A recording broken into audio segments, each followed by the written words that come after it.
good morning, my dear students. Once again, welcome back to our social science, and I hope all are fine and take care. And once again, I remind you, we are going through a severe, pathetic conditions because of the pandemic spreading of COVID-19. So whenever you are going outside, please wear a mask, apply soap or sanitizer, and frequently wash your hands with the soap, sanitizer, or hand wash. And whenever you go to any group, please keep social distancing. Okay, so that's all. My dear students, welcome back once again to social science. Now, in first episode of sociology, we studied about family. The introduction I have taught you about the family. Okay, in the first episode, I have told you what is meant by a family and what are the types of family and many more things about family. Okay, so today I want to add more points about family. Okay, so we know that the word family derived from a word called Latin word called famulus, and its meaning is to serve, to help others. Okay, so in brief, we can say the family means helping each other. Okay, any conditionless helping others. Okay, in other areas, if we are helping others, we will be expecting something in future. If I am helping him, he should help me or she should help me in my difficult situation. But whereas in the family, there is no any condition for helping, because of the relationship or the blood relationship makes our bond very strong. Okay, and family is the one of the basic cell of the society. Okay, it is the cell or the primary cell of the society. Okay, from a father and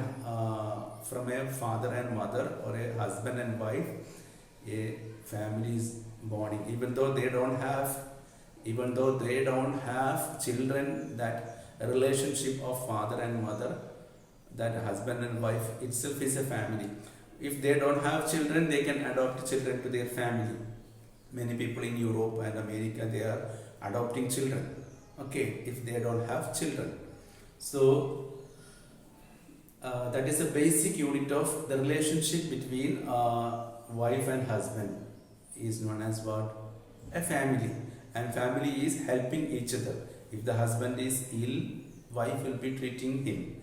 If wife is ill or suffering any problems or diseases, husband will be helping her. So it is a mutual helping, mutual understanding and helping each other. Okay, and moreover, marriage is also a kind of a contract with trust and honesty. Both husband and wife want to keep some values. Okay, if that values are broken, then what will happen? Divorce will be taking place there. Okay, in order to boost the relationship, they both team, husband and wife, want to keep some promise. Okay, they should not cheat each other. So that is the basic of maintaining a relationship. Okay, and if such things, or if any misunderstanding or mistrust happen, what will happen? It will break the family or the relationship. Okay, so trust is a very important thing. Trust. Okay, and communication is known as the oxygen of relationship. Suppose a father is working in abroad. In earlier times, I have some experience. When my father was working in abroad, he used to write letter to us. During that time, there was no telephone or mobile phone during that time in our home or in our native place. So every week father will write letters to us, and we will also reply to the letters. So through writing letters, we maintain the relationship. Okay, So nowadays we are using video calls, audio, WhatsApp chatting, many social media facilities are there right now. But then also our relationship is going down. Relationship is breaking down. The main reason is the devices are there, but we are not making it for positive usage. Okay, that is the reason. And communication is very important for maintaining relationship. Okay, and I told the meaning of family. It is derived from a word, Latin word called famulus, and the word is famulus means to serve, to help each other. Okay, and if a father and mother or husband and wife got a child, and again their relationship will become very powerful. Okay, and both the father and mother will be competing to love the child too much. Okay, father will go outside and earn money, and father is known as the breadwinner. Okay, and mother will look after all the house related or the nurturing of the child. Okay, and it is very difficult task for a mother to do, to care the child. Okay, during midnight also sometimes the baby will start crying, so it will disturb the sleep and comfort of the mother. Then also mother is not taking it as a but it's she doesn't consider it as a what we say trouble for her. Okay, she is taking it as positively, and she is feeding the milk and looking after the baby. She cleans the urines and other fetus. Okay, like that she is treating the baby. So in ancient time, in olden times, for a mother there was more than 14 and 15 children were there. Okay, nowadays what happened due to modernization and industrialization, the family was shrinked into maximum 2 children or minimum 1 child. Okay, because people don't have any time. They are very busy with their business. Okay, and they are thinking if they are giving more birth to children, their time and money, everything will be spent there, and they won't get time to enjoy the life. That is the concept of modern life. Okay, our intake, the concept of our India, our father of our Indian Constitution.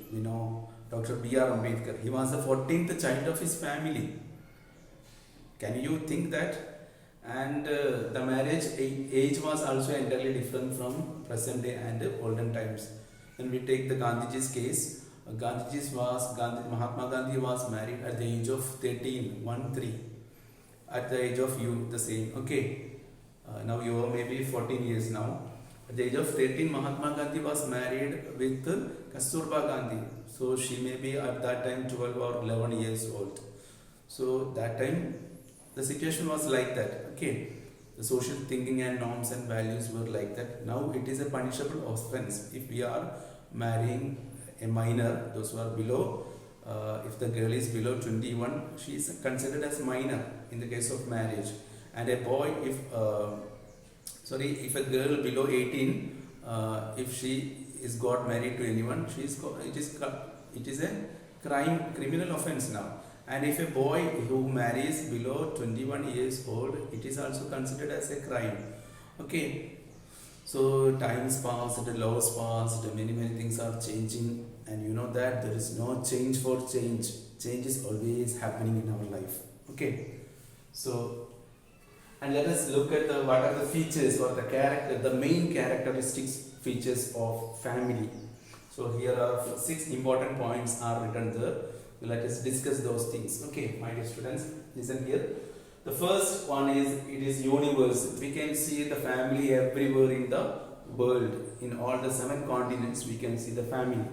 It is a universal phenomenon, family among human beings. Okay, and second one is a basic unit of society. It is the starting point of the society.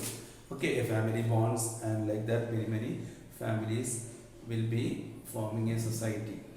Okay, group of families makes a society, and later a society gives birth to what?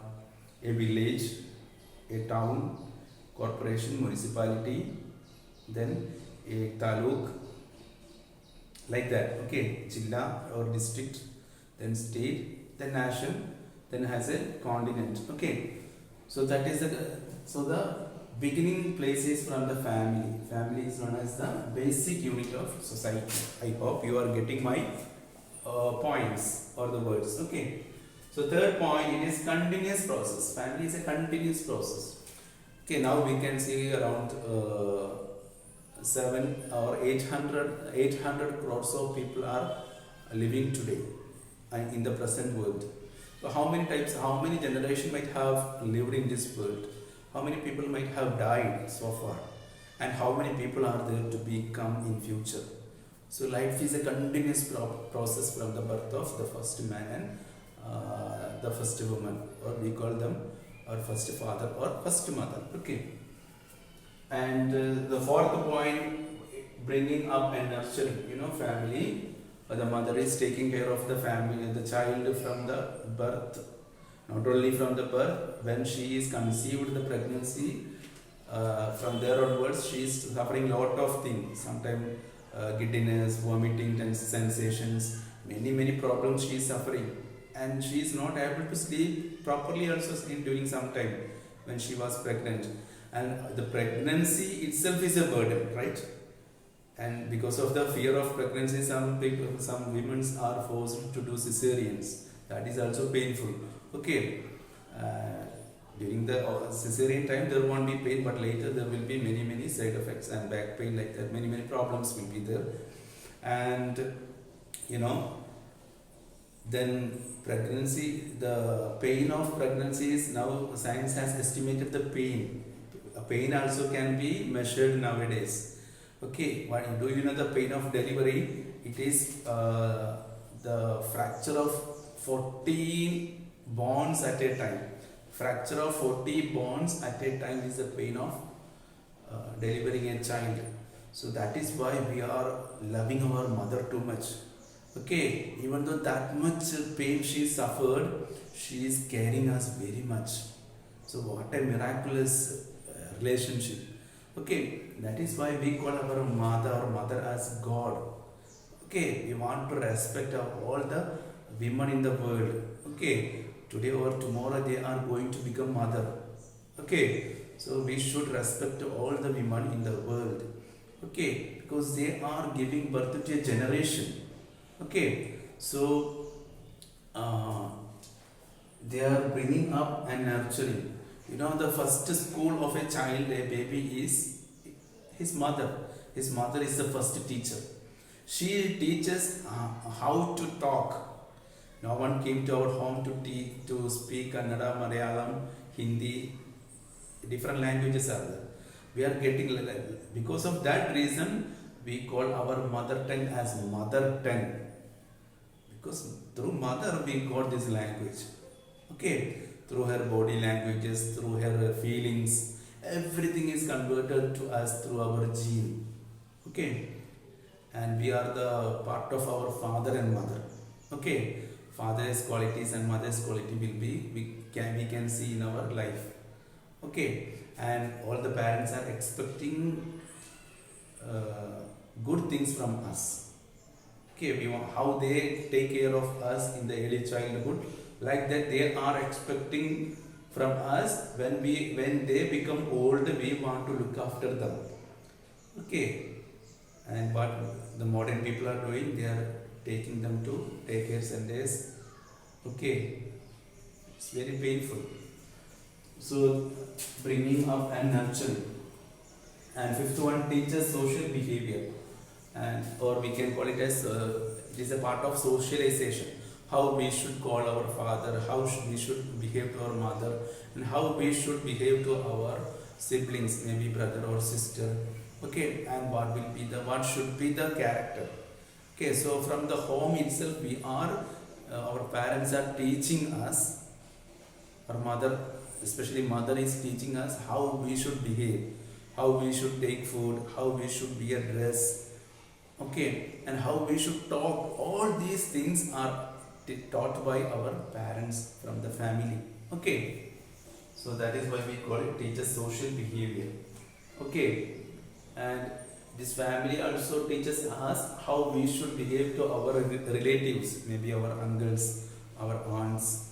Okay, so many models we can see in the family. So by seeing, by adapting those behaviors, we are molding our character knowingly or unknowingly. Okay, then the last is, it is a tradition, or the tradition of the family. We all have a surname. Okay, and there we can see many similarities among the same traditional people. Okay, our forefathers may be same. Okay, and because of this what we say, because of these qualities, that family may be famous in the society. Okay, so again we can see there are two types of families are there: matriarchal and patriarchal. Okay, matriarchal family is the is giving importance to females. Okay, giving all the properties of the father or mother goes to the girl child. Okay, whereas in patriarchal, the father's property is going to the boy child. Okay, and later we can see joint and nuclear family. So in detail, matriarchal family and patriarchal and joint family and nuclear family we will be discussing in the coming class. So till then, take care, have a nice day. Thank you.